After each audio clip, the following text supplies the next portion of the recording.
And here are some examples of tech companies exploiting user data. In his book, The Power of Habit, Charles Duhigg describes the shopping data that Target used in order to predict when someone was pregnant. Through data analysis, they knew when certain customers were buying diapers and related supplies that those customers already had a baby at home. By tracking those customers' earlier purchases, they noticed some trends across their users, where pregnant people may be purchasing body lotion, for example. By marking these predictors, they were able to pretty accurately determine when their regular customers became pregnant, which gave them an advantage in offering those customers targeted ads and coupons about baby supplies. Customers on the whole did not consciously opt into having their shopping data collected, retained, analyzed, and used to try to sell them additional products. In a similar way to Target, social media platforms have been scooping up user data and using it to appeal to users and advertisers alike.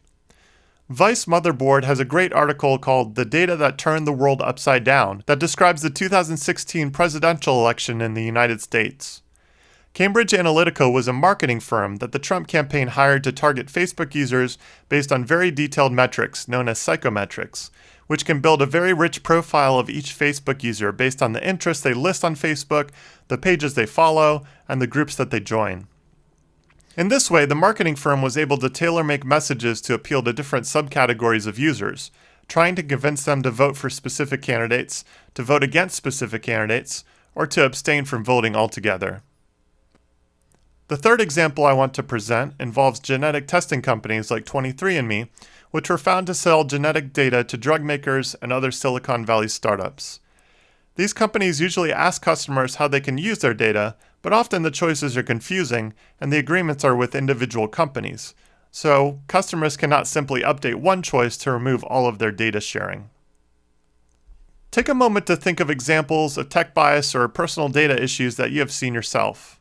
For example, have you ever lost emails, records, photos, or other data because of an account issue? Did you know that Google and other companies that run voice assistants often record and store your voice when you send commands?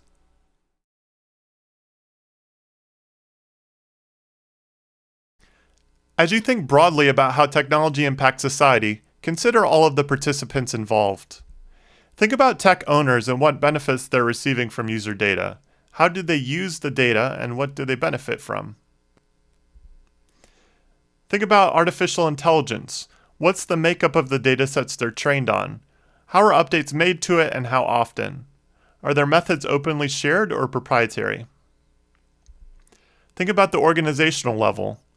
How do they decide what technologies to use? How do they balance user rights against tech offerings and interests? And then think about the end users.